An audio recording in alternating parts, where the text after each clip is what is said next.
Salut tout le monde. Écoutez, ça fait plaisir d'enregistrer ce podcast. Ça fait super longtemps que j'avais pas posté d'épisode. Donc vous êtes bien sur l'ouverture d'esprit n'est pas une fracture du crâne. Et j'avais envie de vous donner des nouvelles. Le titre de ce podcast, c'est choisir, c'est renoncer, et je vais vous expliquer tout ça. Donc voilà, vous n'avez pas eu de nouvelles de moi depuis fin août. Il s'est passé énormément de choses en 3 mois. Moi, je travaille énormément sur des blocs 90 jours. C'est-à-dire que voilà, je sépare mon année en gros en 4 et par bloc de 90 jours, j'avance. Deux choses à savoir, c'est en fait on a souvent peur de se dévoiler sur Internet, mais la réalité c'est que tout le monde s'en fout. Entre la pression que je me suis mis à son lancement, pour ceux qui ont suivi un petit peu les épisodes, et la réalité d'aujourd'hui, en fait tout le monde s'en fout, ça sert à rien de se mettre la pression. En fait la seule pression qui existe c'est souvent la nôtre. Donc en 3 mois, voilà, il y a eu à peu près une dizaine de personnes qui m'a dit hey, ça fait longtemps que t'as pas posté un podcast. Ça nous manque. Alors ça fait super plaisir de savoir qu'on est quand même écouté, qu'on a un petit fan club, même s'il est petit, moi j'en ai rien à secouer. En fait, voilà, ça fait plaisir, c'est toujours ça. Ces personnes m'ont dit voilà que ça leur faisait du bien et je suis vraiment content que certains épisodes leur ont servi. Je rentrerai pas dans les détails, mais donc ça sert à quelque chose et donc ils méritent d'être là. Donc au passage, merci beaucoup. Même avec 3 mois d'arrêt et pour à peine 12 ou 13 épisodes, on est quand même à 1000 écoutes. 1000 écoutes, c'est plutôt pas mal. C'est même très bien. Moi, je savais pas trop où aller. C'est vrai que voilà, j'ai dit 5000 en 6 mois, mais je savais pas trop. C'est pas mal, quoi. Voilà, vous vous rendez compte, c'est une petite ville, c'est un petit patelin, mine de rien, en France, qui m'écoute. Et en plus, pas qu'en France, vu qu'il y a beaucoup de pays francophones qui écoutent ce podcast.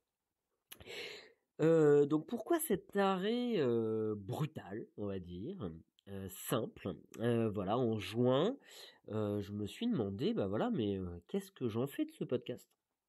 Est-ce que je le monétise ou pas, etc. Donc j'ai fait un long travail d'introspection que j'ai démarré avec Cédric Aubray de l'entreprise Clientissime. Et voilà, je voulais vraiment chercher un angle, savoir ce que j'en faisais. Voilà, on a bossé ensemble 3 mois à fond. Il y a eu en plus les vacances d'été, il y a eu la rentrée scolaire, hein, je suis papa. Déjà qui m'a repoussé jusqu'à mi-septembre. 3 mois de réflexion, d'introspection et est ressorti du concret en fait derrière, un nouvel angle d'attaque et donc pour l'année prochaine, je vous annonce qu'il y aura sûrement un nouveau podcast. Je garde le nom au chaud tant qu'il est pas et voilà, tant qu'il n'y a pas d'épisode de lancé. Ça sera toujours sur l'entrepreneuriat, mais ciblé énormément sur les zèbres. Donc je vous en dis pas plus, vous le saurez assez tôt. Pour ce podcast, l'ouverture d'esprit n'est pas une fracture du crâne. Il va continuer d'exister, je vous rassure. Mais au moins, il restera sur un format plus libre, pas de pression, ouvert à tous. Et puis voilà, puis avec un titre comme ça, je peux vraiment aborder n'importe quel sujet, qui soit économique, politique, entrepreneurial, de passion, culturel. Et donc c'est ça qui me plaît et au moins je m'amuse.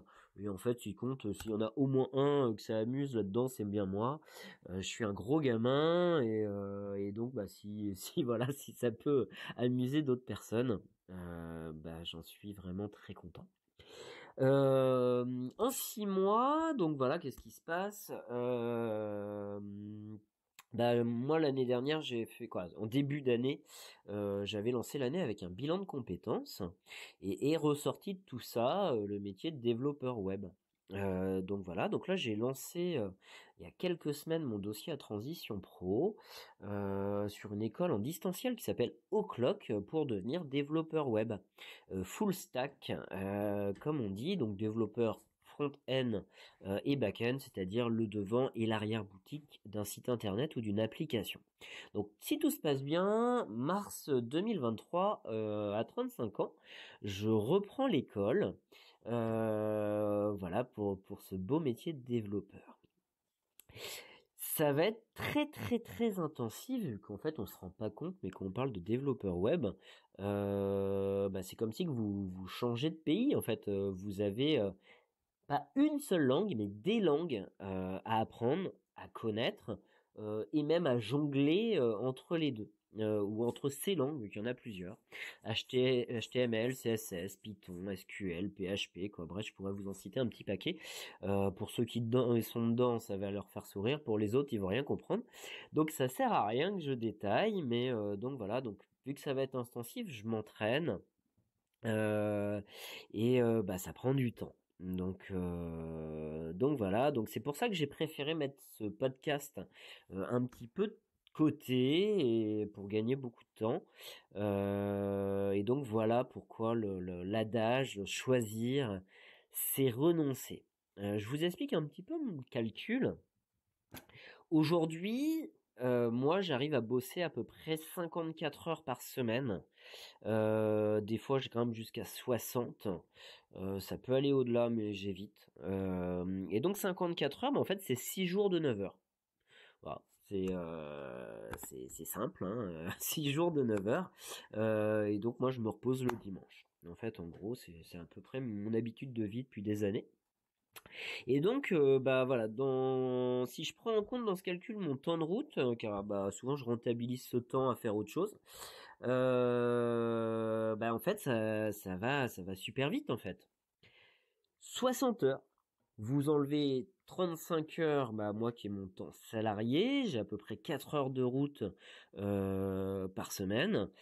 J'enlève déjà 10 heures que j'arrive à faire dans de l'auto-formation sur l'apprentissage de ce développement web et sur d'autres formations que je peux suivre. En fait, il me reste que 11 heures par semaine pour mes clients. Je suis entrepreneur à côté. Je fais du dépannage informatique, de la formation, etc. Il me reste 11 heures, voilà, pour mes clients, pour mes réflexions, pour mettre en place mon projet 2023. Et donc voilà, choisir c'est renoncer parce que un épisode de podcast, mine de rien, hein, je vous l'ai déjà dit, hein, mais c'est minimum en fait 3 à 4 heures de travail entre le moment où j'ai l'idée, entre le moment où j'enregistre, entre le moment où j'envoie sur la plateforme.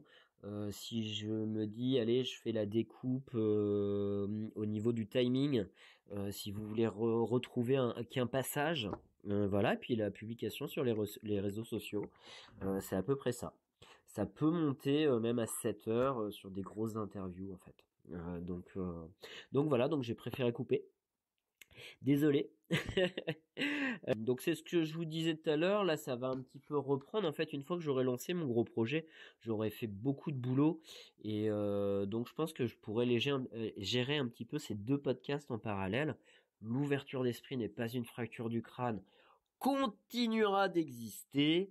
Je vous conseille d'appuyer sur la petite cloche sur votre plateforme préférée pour être au courant quand il y a un épisode, soit de s'inscrire sur la newsletter d'Ocha si vous voulez être informé, comme ça vous avez un petit mail, ou sinon simplement vous m'envoyez un petit mail, jérôme@marel marel.pro, et puis moi je vous tiens au courant. Donc voilà.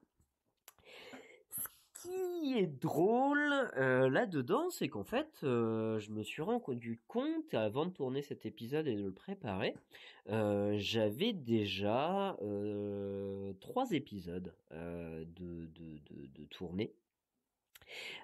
qui étaient déjà enregistrés, qui étaient prêts à publier. Je l'ai pas fait, donc je les ai enregistrés en juillet. Il y en a un qui s'appelle Les temps morts. C'est sur l'idée d'optimiser ses temps d'inaction. Il y en a un qui est sur le travail de bloc. Ça, c'est un truc que moi je fais et ça me permet vraiment de gagner beaucoup de temps et d'optimiser mon temps. J'y reviendrai de toute façon. Et le troisième, c'est une interview qui a été effectuée fin juillet avec Maëlle. C'est une jeune naturopathe caennaise qui s'est lancée cette année. Et c'est une belle rencontre et j'espère que vous y prendrez pas mal de plaisir sur les peurs du lancement, toutes les questions qu'elle a pu se poser, etc. C'était vraiment chouette. Donc voilà, je vous ai enregistré un petit épisode sur ma vision du coaching aussi. Puis voilà, donc alors après c'est vrai que sur celui-ci et l'épisode du coaching, vous allez pas entendre les petits yozio en arrière-fond. Je suis désolé, hein, faut pas déconner, c'est l'hiver. Il fait froid, là je les enregistre pas au parc, mais tranquillement au chaud à la maison. Pour les aventures précédentes, les rencontres que j'ai faites, etc., et les bouteilles à la mer qui sont lancées, je vais revenir sur un épisode Maxime Masson, sur l'épisode du festival du bout du monde, donc qui a fait le festival. Ça s'est bien passé, j'ai du mal à avoir des nouvelles, mais je pense que tout est ok. J'ai vu quelques photos, et en fait, pour la petite histoire, la veille, je me suis vraiment marré. Donc il avait lancé la bouteille à la mer, il voulait Philippe Estebest pour faire un bœuf. Et en fait, j'ai rencontré la veille le directeur de l'académie Top Chef en ligne. Alors je savais pas, il y a une école en fait qui existe et j'ai rencontré le directeur de cette école. Je l'ai rencontré 2 fois déjà et ça m'a vachement fait sourire. Donc ça a vraiment senti l'odeur de la bouteille à la mer à 2 doigts de Philippe Etchebest. Après par pudeur et puis là vraiment la veille du festival, j'ai pas osé demander. Ça aurait été beaucoup plus tôt, je l'aurais fait. Mais là vraiment la veille pour le lendemain, j'ai pas tenté. Mais bon voilà, c'est pour la petite blague, les bouteilles à la mer, mine de rien, on sait pas sur quoi ça peut tomber. Et voilà, moi-même, hein, tu vois, vous voyez, Nantes et Moots, ils m'ont répondu. Donc voilà, faut pas hésiter en fait de croire en ses rêves ou simplement demander. Pour Théo de l'agence Nimli, sa société elle a grandi. Je le suis d'un petit œil, voilà, sur les réseaux. Il est déterminé, ça c'est sûr, ça se voit et je pense qu'il ira loin. Je pense que je referai une interview avec lui en 2023 pour voir un peu l'évolution un an après quoi. Ça pourrait être top. Ça me fait penser que j'ai d'autres épisodes avec lui que je pourrais aussi exploiter. Donc si j'ai le temps, je vous les publierai. Brian, mon beau-frère, alias JMSSS, donc depuis, il a sorti quand même 2 titres. Donc voilà, lui, il continue et sur sa lancée. Il doit frôler, voilà, il était à 4 millions d'écoutes, il doit être à 5 ou 6 millions hein, maintenant. En 6 mois, ouais, ça va assez vite. Donc il s'était dit, je crois, 50 millions à 10 ans ou à 5 ans, je sais plus. Lui, les réseaux, Internet, il y croit et il ira loin. Hein. Donc voilà, bonne chance, hein, Brian, si t'écoutes. Merde, comme on dit ici. Que vous dire de plus? Niveau habitude, j'ai réalisé énormément de changements dans ma vie. Ça ici serait, je pense, 1 ou 2 épisodes à eux tout seuls pour vous en parler. Si vous vous souvenez, j'avais promis à mon fils d'arrêter de fumer. Je crois que c'est ma plus belle réussite. Ça va faire 4 mois maintenant que la promesse est tenue. Le 20 ou 21 juillet, j'ai arrêté de fumer. C'était un vendredi soir. Donc voilà, ça c'est vraiment top. Et le plus beau là-dedans, en fait, c'est que je savais qu'en 3 jours, j'avais réussi. Ça c'est pas donné à tout le monde, mais voilà, en 3 jours, je savais que j'avais réussi. Je pensais pas que ça allait être si vite, mais En fait, sachez juste que dans toute bonne ou mauvaise habitude, il y a un déclencheur qui lance un automatisme dans l'atteinte d'un résultat. Je vous la répète, vu que je crois que c'est le plus important de ce que j'ai compris dans les habitudes, c'est qu'il y a un déclencheur qui déclenche une action automatique dans l'atteinte ou dans le but d'un résultat. Et donc, une fois que vous voulez changer et que c'est conscient, en fait, vous avez la possibilité de jouer sur ces 3 facteurs: le déclencheur, l'automatisme ou le résultat. Donc voilà, ça je pense que c'est une formation que je vous proposerai, moi voilà, j'arrive à faire des merveilles en fait avec ça. J'arrive par exemple, j'ai réduit mes réseaux sociaux, mon usage des réseaux sociaux à quasiment 20 heures semaine, à même pas 1 heure. Voilà, donc il y a tout un déroulé et voilà, déjà un constat de tout ça pour pouvoir le changer.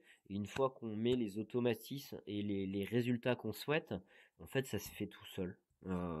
C'est vraiment ça que j'en retiens à ce jour. Après, voilà, le seul facteur, c'est le temps, et c'est ce facteur qui fait la différence. Moi, j'imagine ça, pour vous donner une idée, comme un train à vapeur. Un train à vapeur, au début, c'est très lent. Très, très, très, très lent. Pour que le train il démarre, il faut énormément de charbon. Il faut, voilà, et c'est très lourd, ça prend du temps à se lancer. Et puis en fait, plus vous gardez, plus vous alimentez en fait votre nouvelle habitude, votre changement d'action, plus vous allez arriver à une vitesse, un rythme de croisière. Et puis là, c'est beaucoup plus facile, on peut commencer à se détendre, etc. Et pour, je dirais, revenir à l'ancienne habitude, un train à vapeur, c'est lent aussi pour s'arrêter. En fait, il lui faut du temps, c'est très lourd. Donc il va lui falloir des centaines de mètres, si ce n'est 1 kilomètre selon le nombre de wagons, pour qu'il puisse s'arrêter net.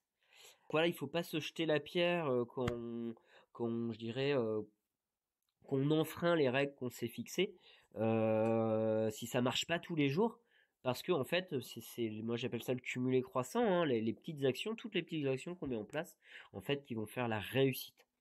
Le seul point où il faut faire attention, c'est qu'un train, ça s'arrête plus vite que ça se met à se lancer.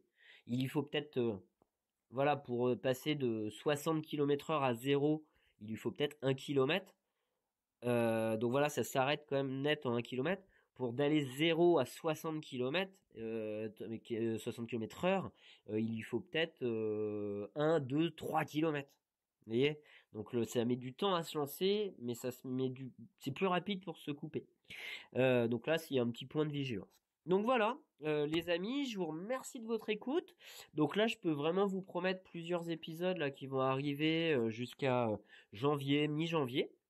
Il y en aura d'autres, je pense, où je prendrai le temps d'enregistrer. Je vous souhaite de bonnes écoutes pour les prochains épisodes.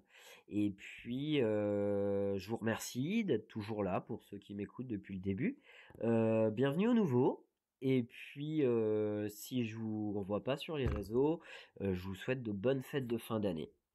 Voilà les amis, n'oubliez surtout pas, l'ouverture d'esprit n'est pas une fracture du crâne.